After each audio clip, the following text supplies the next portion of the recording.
Assalamualaikum students, welcome to Forward Public School e-learning classes. I am your physics teacher Aksa and today we will discuss our second topic, that is image characteristics and spherical mirrors. अब हम आते हैं page number 54 की तरफ। हमारे पास जो आज का टॉपिक है वो है image characteristics. Let's read. We can completely describe an image by defining 4 characteristics। हम 4 characteristics को स्टडी करेंगे और इसी के थ्रू हम completely हमें एक इमेज के बारे में पता चलेगा, ठीक है। फर्स्ट जो कैरेक्टरिस्टिक है आप इसे अंडरलाइन कर ले, ये है magnification. The magnification is the ratio of the image size to the object size. If the magnification is greater than 1 the image is larger than the object. When it is equal to 1 the object and the image are the same size. If the magnification is less than 1 the image is smaller than the object। अब magnification हमें क्या चीज़ बताती है? Magnification जो है ये हमारे पास image size और ऑब्जेक्ट साइज़ इन दोनों का रेशो है। अब अगर हमारे पास मैग्निफिकेशन ग्रेटर देन 1 होगा तो जो इमेज हमारे पास बनेगा वो ऑब्जेक्ट से साइज़ में लार्जर होगा। अगर तो इसकी वैल्यू 1 के इक्वल होगी, अगर ये वैल्यू इक्वल टू 1 होगी मैग्निफिकेशन की, तो जो हमारे पास इमेज बनेगा उसकी साइज़ और ऑब्जेक्ट की साइज़ दोनों सेम होगी, इक्वल होगी। अगर हमारे पास मैग्निफिकेशन की वैल्यू 1 से लेस आती है तो जो इमेज हमारे पास बनेगा वो ऑब्जेक्ट से स्मॉलर इन साइज़ होगा, ठीक है। अब जो सेकंड कैरेक्टरिस्टिक हमारे पास है वो है एटीट्यूड। अब एटीट्यूड हमारे पास क्या चीज़ है? Attitude of an image shows whether the image is oriented the same way as the object, यानी अपराइट और upside down inverted with respect to the object. ये कैरेक्टरिस्टिक हमें ये बताता है कि इमेज किस तरह से ओरिएंटेड है, लाइक कि वो ऑब्जेक्ट की तरह जो है बिल्कुल अपराइट, मतलब इसी डायरेक्शन में प्लेस्ड है, या फिर हमारे पास जो इमेज बन रहा है वो ऑब्जेक्ट के मुकाबले में इन्वर्टेड बन रहा है, ठीक है। अब जो थर्ड कैरेक्टरिस्टिक हमारे पास है वो है द इमेज लोकेशन और पोजीशन। इसको भी आप अंडरलाइन कर लें। द इमेज लोकेशन और position is the distance between the image and the optical device, mirror और लेंस। अब ये जो इमेज लोकेशन है या इमेज पोजीशन है, ये हमें जो इमेज बन रहा है और ऑप्टिकल डिवाइस के बीच का जो डिस्टेंस है उसके बारे में हमें जो है ये वाला कैरेक्टरिस्टिक बताएगा। अब जो ऑप्टिकल डिवाइस हम लेंगे वो या मिरर होगा या तो लेंस होगा, ठीक है। अब नेक्स्ट जो कैरेक्टरिस्टिक हमारे पास है वो है type of image. The type of image indicates weather the image is real और वर्चुअल। अब टाइप ऑफ इमेज जो है ये हमें ये बताता है कि जो इमेज हमारे पास बन रहा है क्या वो रियल है या फिर वर्चुअल इमेज है। अब रियल और वर्चुअल इमेजेस क्या होते हैं? The image is real if light rays are actually converging at a point, then continuing on beyond that point and diverging. In other words, if you place a screen at an image position, the image would appear on the screen and would be perfectly in focus. If an image is not real, it is virtual. If you place a screen at the position of the virtual image, nothing would appear on the screen. अब हमें कैसे पता चलेगा कि जो image हमारे पास बन रहा है वो रियल है या फिर वर्चुअल?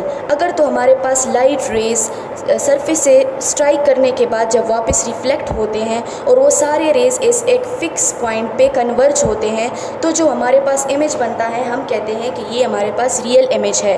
और अगर वो रेज डाइवर्ज होके जा रहे हैं तो जो इमेज फिर हमारे पास बनेगा उसे हम कहते हैं वर्चुअल इमेज। अब हम ऐसे करते हैं, अब अगर हम इमेज की पोजीशन पे जो है जहाँ पर इमेज बन रहा है वहाँ पे हम एक स्क्रीन रखते हैं और उस स्क्रीन में हमें इमेज नज़र आए तो हम कहेंगे कि ये जो इमेज बना है ये हमारे पास रियल इमेज है। और अगर हम स्क्रीन को प्लेस करेंगे और हमारे पास जो वर्चुअल इमेज बनेगा तो हमें स्क्रीन पे कुछ भी नज़र नहीं आएगा, मतलब कि जो इमेज हमारे पास बनेगा वो होगा virtual. Light rays only appear as though they are diverging from the image location. This will become more clear as you recall and practice drawing ray diagrams you learned in grade 6, grade 7 and grade 8. अब ये आगे आपको जो है ये थोड़ा clear होना शुरू हो जाएगा, ठीक है। अब जो नेक्स्ट टॉपिक हम डिस्कस कर रहे हैं वो है हमारे पास spherical mirrors. Reflecting surfaces can also be curved, usually spherical. अब जो हमारे पास रिफ्लेक्टिंग सर्फेसिस होती हैं जिससे लाइट रिफ्लेक्ट होके जाती है वो यूजुअली हमारे पास कर्व्ड होती है या हम कहते हैं कि स्फेरिकल होती हैं, which means they form a section of a sphere. हम कहते हैं कि ये हमने एक पार्ट लिया होता है एक स्फेयर से, ठीक है। ये हमें उसके बारे में बता रही है। As figure 12.2 shows a spherical mirror has a shape of a section sliced from the surface of a sphere. If the inside surface of the mirror is polished, it is a concave mirror. If the outside surface is polished, it is a convex mirror. अब हम इस figure में देख सकते हैं हमारे पास एक sphere है जिससे हमने इस सेक्शन को लिया है। अब अगर इस सेक्शन का हम 12.3 फिगर में देख सकते हैं, इनसाइड वाला सरफेस अगर पॉलिश्ड होगा तो हम उसे कहेंगे कनकेव मिरर, और अगर उसका आउटसाइड वाला सरफेस पॉलिश्ड होगा तो हम कहेंगे कि ये हमारे पास कन्वेक्स मिरर है। ठीक है, अब हमारे पास क्या चीज़ है, ये एक पूरा स्फीयर है जिसका हमने सिर्फ ये सेक्शन कंसीडर किया है। अब इसके मिड पॉइंट तक, अब पूरा जो हमारे पास ये स्फीयर है, इसके सेंटर पॉइंट को हम सेंटर ऑफ कर्वेचर बोलते हैं। ठीक है, अब इस सेंटर ऑफ कर्वेचर से एक लाइन बिल्कुल स्ट्रेट पास होती है जिसे हम प्रिंसिपल एक्सिस बोलते हैं। ठीक है, और दूसरी बात, हमारे पास इस सेक्शन का मतलब जो मिरर हमने ली है कनकेव मिरर, उसका जो मिड पॉइंट है उसे हम पोल या वर्टेक्स बोलते हैं, और जो सेंटर ऑफ कर्वेचर और पोल के बीच का जो डिस्टेंस है उसे हम रेडियस ऑफ कर्वेचर बोलते हैं। अब थोड़ा सा हम पढ़ते हैं कि यहाँ पे क्या है। A concave mirror and its centre of curvature C which is on the same side as the reflecting surface. Light is incident from the same direction as C. अब हमारे पास जो कनकेव मिरर है उसका रिफ्लेक्टिंग सरफेस इस side पे है, तो इसका जो सेंटर ऑफ कर्वेचर है वो भी इस साइड पे ही लाई करेगा। ठीक है, और दूसरा है हमारे पास a convex mirror and its centre of curvature C. In this case, C is on the opposite side of the mirror from its reflecting surface. अब कन्वेक्स मिरर के लिए जो हमारे पास रिफ्लेक्टिंग सरफेस है वो तो ये येलो पोर्शन जो हमें नज़र आ रहा है वो इस साइड पे है, लेकिन जो उसका सेंटर ऑफ कर्वेचर है मतलब ये दूसरी तरफ पे लाई कर रहा है। जैसे कि हमें इन दोनों फिगर्स में नज़र आ रहा है कि जो कनकेव के लिए उसके लिए सरफेस और सेंटर ऑफ कर्वेचर दोनों सेम साइड पे लाई कर रहे हैं, जबकि कन्वेक्स के लिए हमारे पास रिफ्लेक्टिंग सरफेस एक साइड पे है और उसका सेंटर ऑफ कर्वेचर जो है वो दूसरी साइड पर है। अब हम आते हैं पेज नंबर 56 की तरफ। Centre of curvature is the centre of the sphere with radius r। जैसे कि मैंने आपको बता दिया, जो radius of curvature of which the mirror is a section and the principal axis is a straight line drawn through the center of curvature and the midpoint of the mirror, pole or vertex P.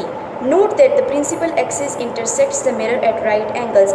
जो principal axis मैंने आपको बताया, अगर हम इस figure में भी देखें तो ये हमारे पास principal axis है, ये इस मिरर को right angle मतलब 90 डिग्री पे ये इसको इंटरसेक्ट करेगा। ठीक है, अच्छा, अब figure 12.3 shows principal axis, center of curvature and radius of curvature for both concave और convex mirrors. अभी हमने पिछले फिगर में यही पढ़ा कि हमारे पास center of curvature क्या चीज़ होती है, radius of curvature क्या चीज़ है, दोनों मिरर्स के लिए, concave के लिए भी और convex के लिए भी। उम्मीद है स्टूडेंट्स कि आपको आज का टॉपिक समझ में आ गया होगा। अपना बहुत सारा ख्याल रखें। Stay home, stay safe. अल्लाह हाफिज़।